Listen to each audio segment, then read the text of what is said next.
Hey guys, just wanted to do a quick video here, giving sort of a recap of last week's assignments and a look at what we're doing this week. One of the things that I wanted to kind of tease out with some of the questions that I was asking in the discussion board, and something that I didn't see a whole lot of discussion on, was this parallel between Deuteronomic theology, as Hamilton defines it, and then the prosperity gospel. A lot of you connected those two and saw that what Hamilton's describing as Deuteronomic theology does seem very compatible with what we know as the prosperity gospel.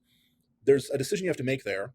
Is Hamilton's description of Deuteronomic theology biblically accurate? If it is accurate, an accurate description of the theology of Deuteronomy, then you have to think about what that implies about the prosperity gospel, because everybody agreed that the prosperity gospel was unbiblical. But most of you agreed that the prosperity gospel was very similar to Deuteronomic theology. If you think that Deuteronomic theology, as Hamilton describes it, is an accurate description of the theology of Deuteronomy, and you think that the prosperity gospel is connected to that, then what most of you did to answer the question, is the prosperity gospel biblical? What most of you did was you pointed out it's kind of half biblical. Like, you could see biblical support for what the prosperity gospel claims, but there's also a lot of scripture that contradicts the prosperity gospel.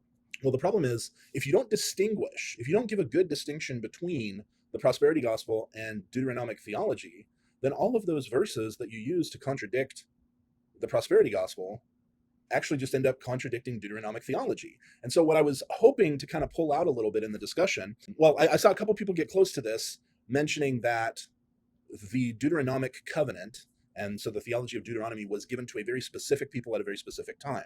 And that is sort of a distinction from the prosperity gospel. But one of the most important differences between the Deuteronomic theology and the prosperity gospel would be that I think you can make the argument that Deuteronomic theology is talking about the blessing and cursing of the nation of Israel, not necessarily individual people within Israel, which the prosperity gospel focuses very much on the individual. Instead, the blessings and cursings there are given to Israel as a people. It's more of a corporate sort of theology, whereas the prosperity gospel is very individualized. I think that's an important distinction to make between Deuteronomic theology and the prosperity gospel, is that corporate versus individual. So you'll see, obviously, that there are still passages of scripture that, even taking Deuteronomic theology as corporate, would seem to indicate that what Deuteronomy projects as far as blessings for obedience and curses for disobedience isn't always the case, because some of you cited the persecution that Jesus says that his people as a body, the church itself as a corporate entity, will face persecution. So there are still places there, but the most important thing that I wanted to point out is, if you don't distinguish between Deuteronomic theology and prosperity gospel, and you do think that Hamilton's description of Deuteronomic theology is what Deuteronomy teaches, and then you give scriptures that contradict the prosperity gospel, those also then would contradict Deuteronomic theology. So there's a lot of moving parts there, and that's what I wanted to kind of draw out and bring your attention to. So again, I didn't count off if you didn't make that connection or draw that distinction there, but that's an important distinction to make in this discussion, is what is the difference? Like, what is the actual difference? There are similarities, but how can we distinguish Deuteronomic theology from prosperity gospel? So other things that I wanted to point out here, on your essays, some feedback on your essays, specifically regarding quotations. Quotations are good, but there's a time and a place for quotations. Do not include quotations just to meet the mark of, I have cited my textbook reading or something like that. You can cite your textbook without a quotation. You can paraphrase your textbook and cite what you're paraphrasing. That's still a citation. That still shows me that you're integrating your textbook reading into your work. Quotations should only be implemented when necessary, and they should be as short as possible.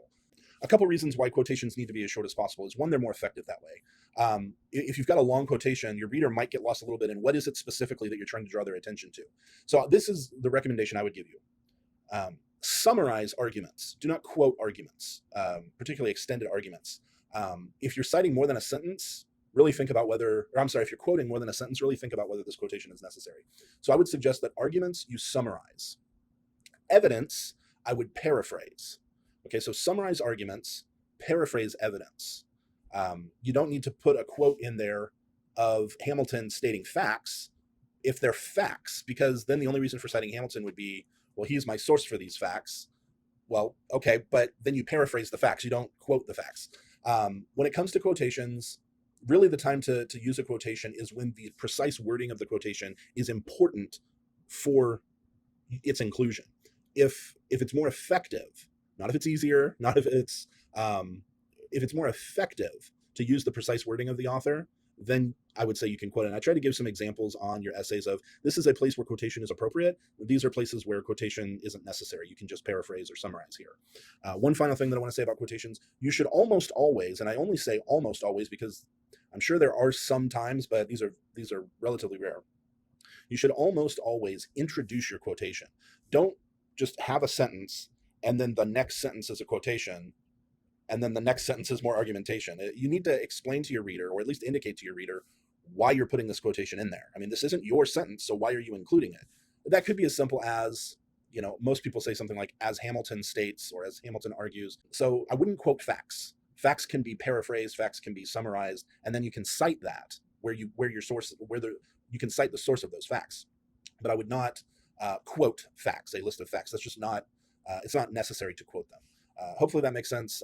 If you have any questions about how to use quotations well, please let me know. But don't feel like in order to get credit for having incorporated your textbook, you have to actually quote your textbook. Just cite it. Cite the page that is relevant to what you're saying. I mean, if Hamilton is a source for information, that's great, but paraphrase the information. Don't quote it, and then cite him in a footnote.